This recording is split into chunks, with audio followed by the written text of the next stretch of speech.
কোরআনের পাখি আজ দিয়ে গেল ফাঁকি, ফিরে আর আসবে না যতবার ডাকি। স্মরণ করুন আজ থেকে 14 বছর আগের কথা। একজন আল্লামা বলেছিলেন, এমন একটা সময় আসবে তোমাদের স্থান এই মাটিতে হবে না, পালায় গিয়ে দিল্লির কলেজে উঠবা। ঠিক কিনা? চিনেছেন সেই আল্লামাকে? এখন তো বলতে আর ভয় নাই। কে তিনি?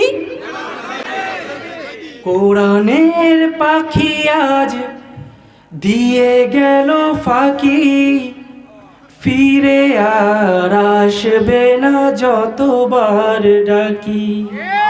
কোরআনের পাখি আজ দিয়ে গেল ফাঁকি, ফিরে আর আসবে না যতবার ডাকি। সুমধুর কণ্ঠে গাইবে না গান, করবে না কোনো দিন মানবিমান।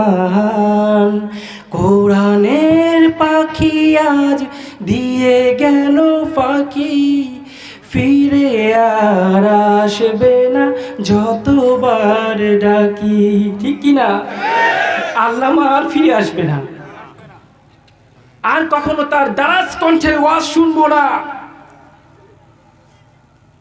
হে মুসলমান, তোমরা বিগত সরকারের দেওয়া সমস্ত আঘাত হয়তো একদিন ভুলে যাবা, কিন্তু যতবার সাইদির কণ্ঠ শুনবা কলিজার মুখ দুমড়ে মুছড়ে উঠবে।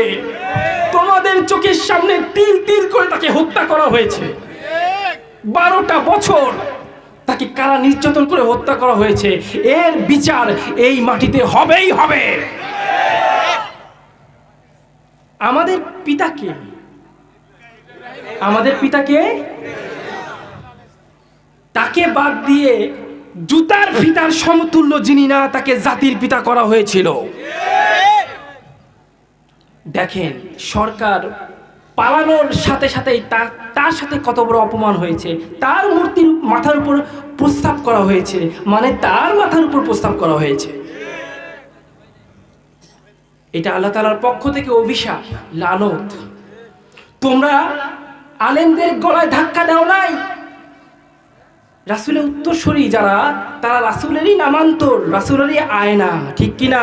তোমরা রাসূলের গায়ে ধাক্কা দিয়েছো, তোমরা রাসূলের হাতে হাত করা পরিয়েছো, তোমরা রাসূলকে গলা ধাক্কা দিয়ে দিয়ে জেলখানায় নিয়ে হত্যা করেছো। তোমাদের স্থান এই মাটিতে হবে